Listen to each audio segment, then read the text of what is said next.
Yuta Sai here.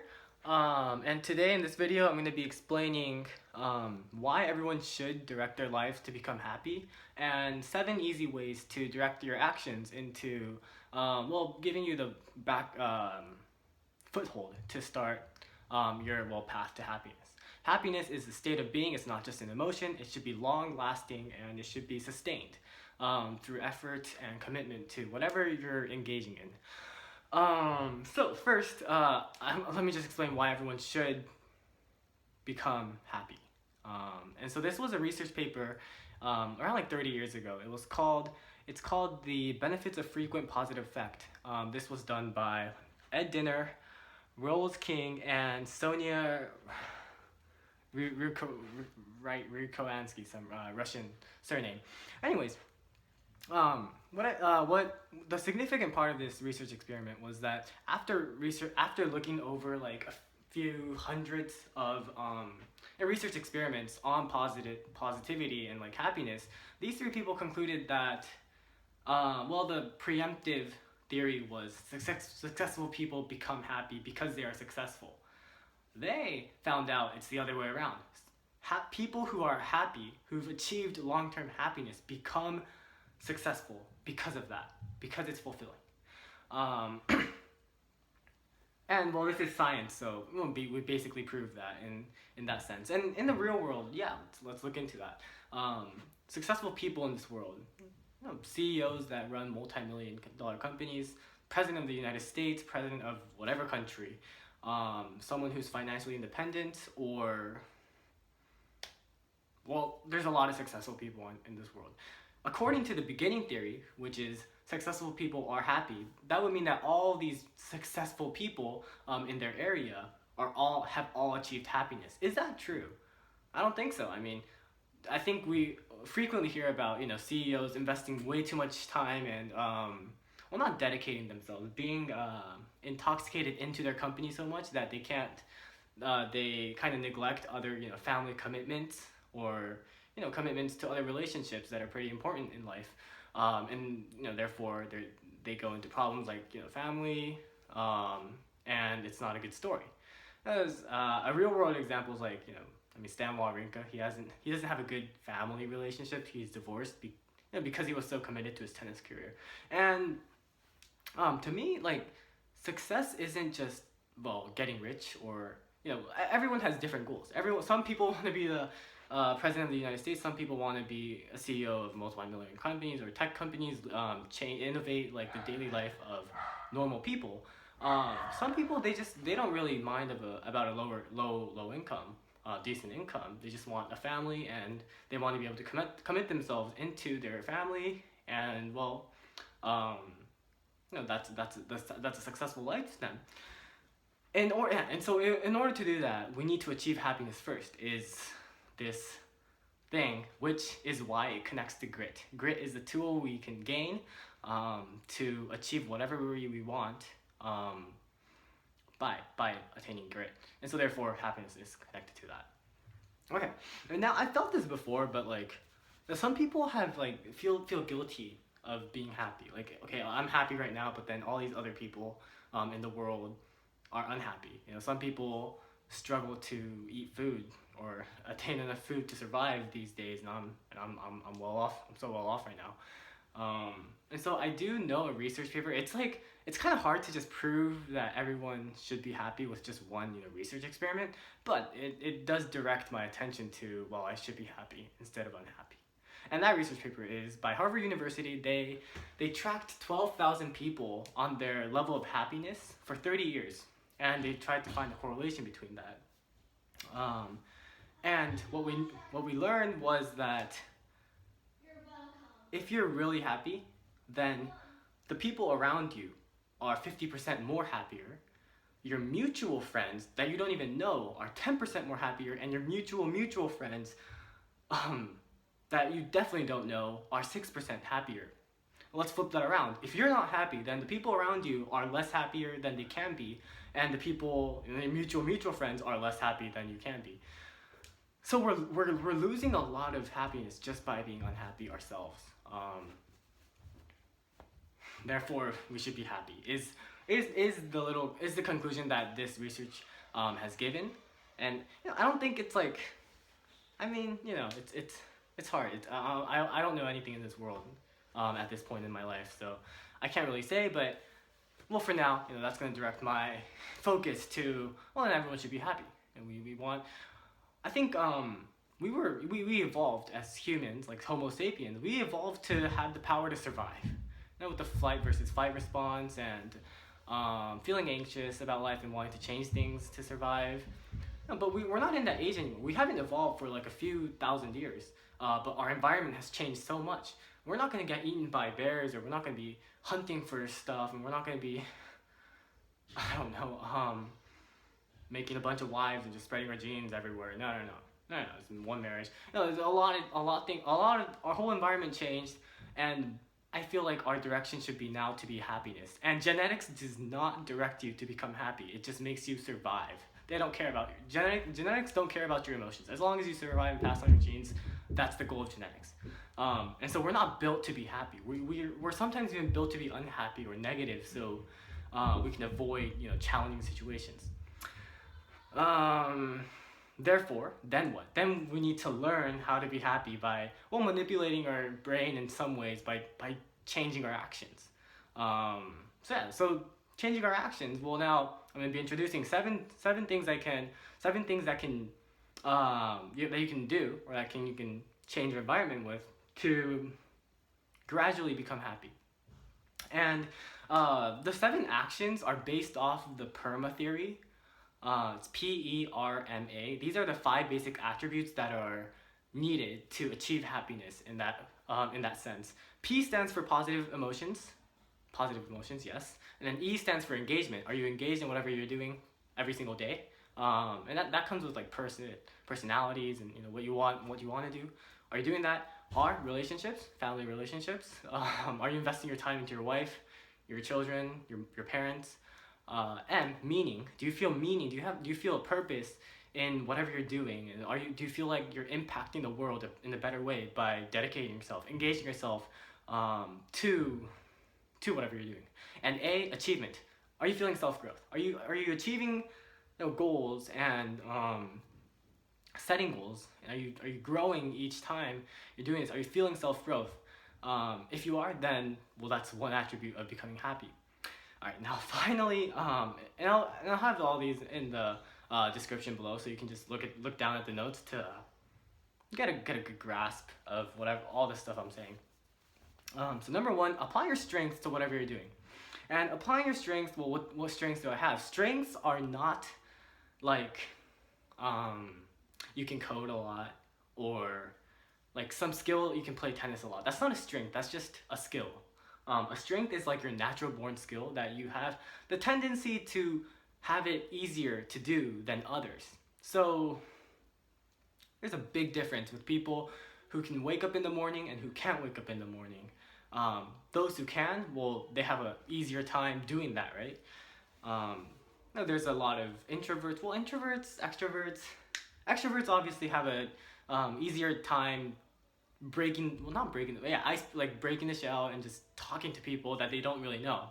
Introverts, I mean, I think I'm decently an introvert. I mean, but like, as long as you kind of conquer that fear of engaging with strangers, then it's a skill that can be learned. But anyways, extroverts from the beginning already have an advantage in wanting to or being able to talk like that. So that's a strength. Are you using those skills? Are you using those natural born skills and doing things that you have just a genetic advantage, or you have just a personality tick advantage over your peers? And this isn't just competition, it's just like direct changing your environment to making it so that you can feel like you're the only one who can do this, whatever you're doing. It feels like, I mean, right? Like part-time jobs, I mean, anyone can replace you, so you can't really feel growth, or you can't feel like I matter at all just by doing a part-time job. So contrary to that,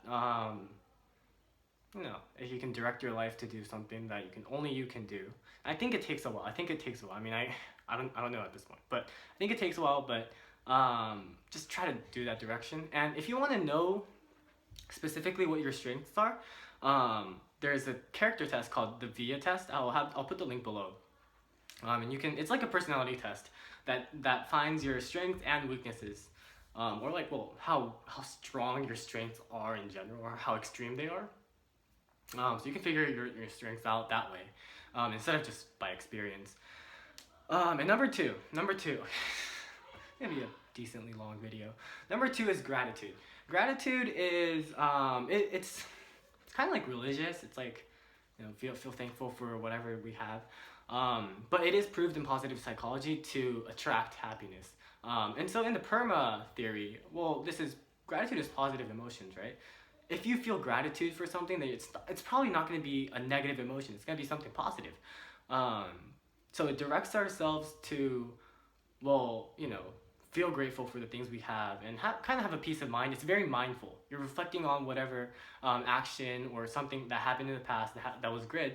It brings up positive emotions, and if you journal that, well, then you can look back onto it, and well, you can be more of a giver now.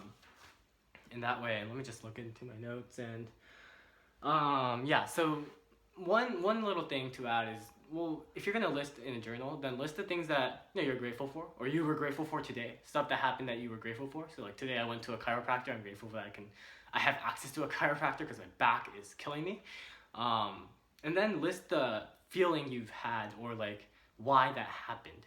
Why that happened? Well, my back hurt a lot, and I know a great chiropractor, so that's why I went there, and I felt grateful for that.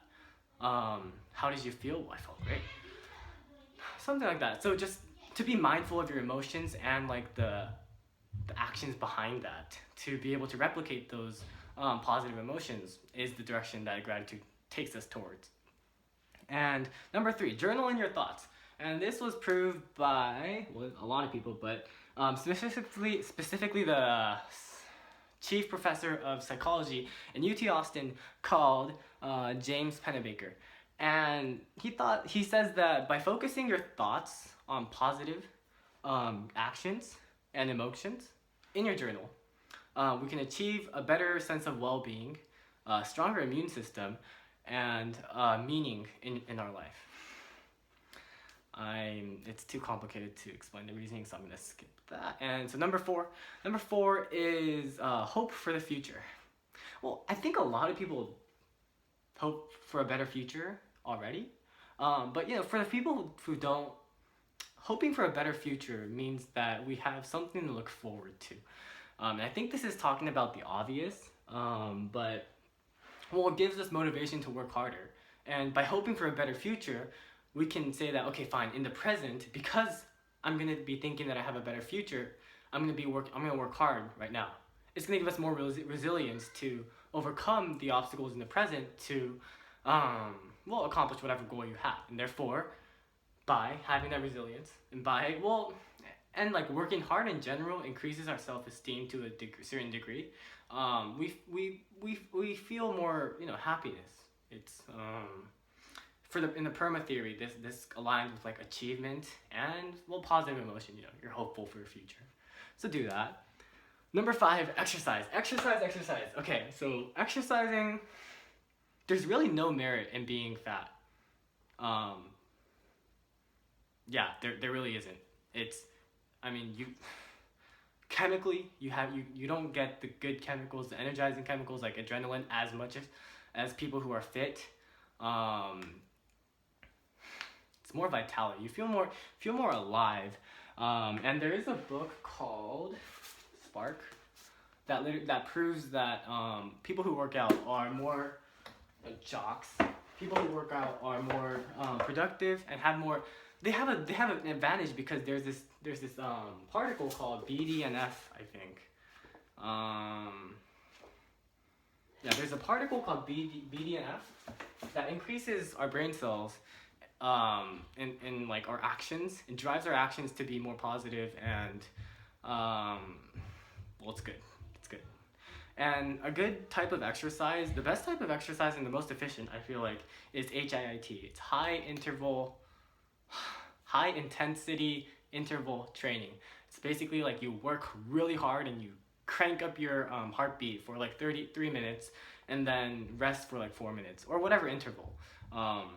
Personally, I do like burpees because it's the most simple and it's the most well balanced. I get to train my pectorals, shoulders, and my glutes, and my quads.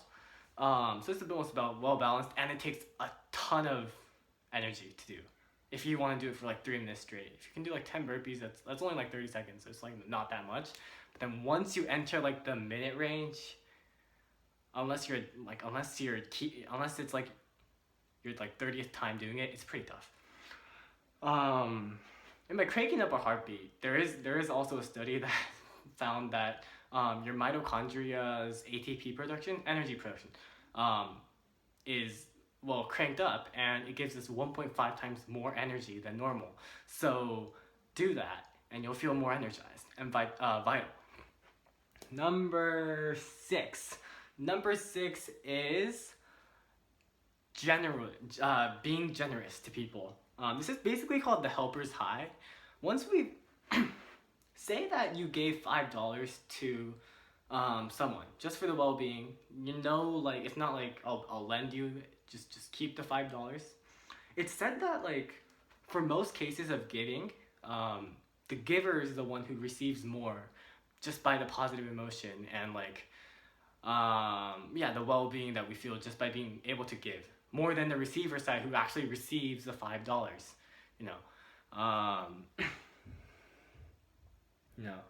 And this is because, by giving to people, the brain subconsciously like thinks that, okay, if I have the leeway to be giving to others instead of focusing on myself, then I must be in a condition or environment that's not as tough as I thought it was. And so it makes us feel more relaxed. Therefore, we should give more when we're when we're in a really intense like condition. Like you have a midterm tomorrow and you need to study for it. At that time, the best thing you can do is maybe spend like 30 minutes tutoring someone for another midterm that doesn't matter to you. Well, that 30 minutes, it is minus 30 minutes and plus 30 minutes on that side, but then it gives you a sense of ease, more valuable than the 30 minutes you lost. That's going to let you focus on the present more and have less fear for that midterm, but feel more positive and clearly focused on just studying instead of thinking, shit, if I'm gonna do bad, then I need to retake this course or whatever. So that's the helper's high thing. And number seven is meditate. Meditate because it's the silver bullet. Is that what you call it? Like an all healing medicine in mental stress, anxiety, all the negative stuff. By meditating, we can cure that. I do meditating just by so I use a Pomodoro timer. It's like a double timer. I have 25 minutes and I have 5 minutes. So for the 25 minutes I study, and then after those 25 minutes, for 5 minutes I meditate. I breathe in for 5 seconds, and then I exhale for 10 seconds. And it's very important to make sure that your exhale is longer than your inhale, by far, actually.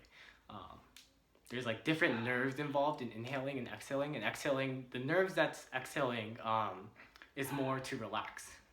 The inhaling to inhale, the nerve to inhale is more like anxiety, not anxiety, like energy, or like not feeling unrest, like the fight response over like the sleep response. I don't know if that made sense. But basically, it just. I'm gonna make a video more like just focusing on meditation because it's such a big area, and it's so much that modern positive psychology research has proved that it's so effective. I'm gonna do much more focus on what to do and meditate in my other videos. But anyways, meditate, watch or research some ways to meditate. Nothing's gonna go wrong just by doing that for any of these 7 things actually. So I hope you like, that's all I have for this video. I hope you like, and now that I hope you can feel that you can be happy and you should be happy, and I hope that you can direct your actions in the future to become happy, but with these 7 tips. Alright, I'll see you guys in the next video. If you like this video, like and subscribe, comment what you thought. This is all this stuff I said is based on scientific reasoning. It's not my opinion. I don't know anything in this world. So I'm leaving it up to all the professors that I'm reading about. So, love them. Alright, thank you guys.